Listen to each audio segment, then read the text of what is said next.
पंडित रघुनाथ मुर्मू जीत कर वीर बांटा सिधू कानू जीत कर शिक्षा शिक्षा शिक्षा चाই शिक्षा ছাড়া উপায় নাই তাই তো মোরা টিটিপি কলেজে সান্তালিতে শিক্ষা চাই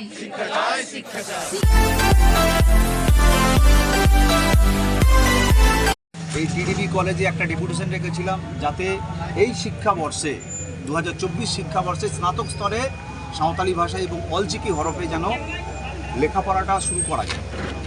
আমরা ডেপুটেশন দেবার পর এখানে যিনি টিআইসি স্যার আছেন, জানি না কোনো অজ্ঞাত কারণে আমাদের সমস্ত প্রশ্নের উত্তর ঘুরিয়ে ফিরিয়ে সেই একটি জায়গায় নিয়ে এসে মানে রাখতে চাইলেন, যাতে হয়তো উনি বলছেন এখানে একটা নতুন সাবজেক্ট এখানে ইন্ট্রোডিউস হবে, তাতে বরঞ্চ আমি গর্বিত বোধ করব। কিন্তু আমরা এইটা চ্যালেঞ্জ করে বলতে পারি উনি এবং যিনি টিআইসি ছিলেন এবং জিবি মেম্বাররা চাইছেন না এই রানীগঞ্জ টিটিপি কলেজে এই 2024 শিক্ষাবর্ষে যাতে সাঁওতালি ভাষায় অলচিকি হরফে পঠন পাঠন শুরু করা যায়।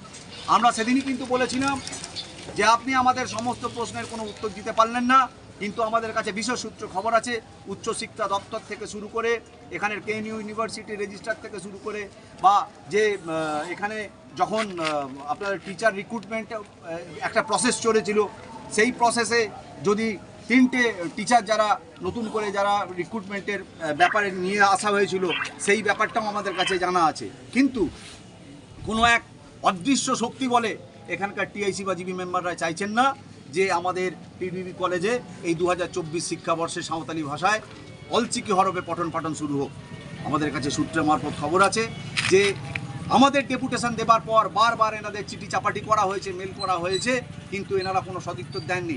আমাদের মনে হচ্ছে ওনারা চান না যে এখানকার স্থানীয় আদিবাসী মানুষরা শুধু এই কলেজে চালু হলে শুধু এখানকার স্থানীয় রানীগঞ্জের আদিবাসী ছাত্রছাত্রীরা নয়, আশেপাশের বাঁকুড়া আছে, আশেপাশের বীরভূম আছে, এখান থেকেও কিন্তু পাশে বর্ধমান আছে, পূর্ব বর্ধমান, এখান থেকেও কিন্তু অনেক ছাত্রছাত্রী আসতে পারে সাঁওতালি ভাষায় পঠন পাঠন করার জন্য। আপনারা জানেন আজকে হয়তো আমাদের মানকরে যেতে হচ্ছে, অনেক দূর দূরান্তে যেতে হচ্ছে, কিন্তু ওখানে যদি চালু হয় কিন্তু এখানকার স্থানীয় যারা আছেন আমাদের শিক্ষার্থীরা তারা কিন্তু অনেক লাভবান হবে। কিন্তু জানি না কোনো অজানা কারণে এই মনে হয় প্রথমবার আপনারা দেখছেন আমাদের দিশম আদিবাসী গাঁওতা বিভিন্ন দাবি দাওয়া নয়, শুধুমাত্র শিক্ষার দাবিতে, নিজের মাতৃভাষায় শিক্ষার দাবিতে আমরা অনশনে বসেছি, রিলে অনশন। আমরা জানি এই লড়াই আমাদের বহু দূরে যেতে হবে।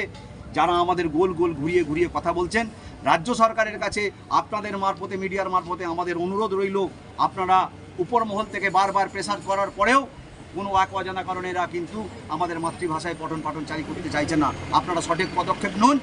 আমরা আদিবাসী মানুষরা আপনাদের সঙ্গে সবসময় চিল্লামাচি থাকবো এবং শিক্ষার সঙ্গে যারা আছে আদিবাসী মানুষ, আদিবাসী সমাজ, তাদের সঙ্গে সবসময় থাকবো। আমার নাম বুবুন মান্ডি, আমি দিশম আদিবাসী গাঁওতার রাজ্য অবজারভার।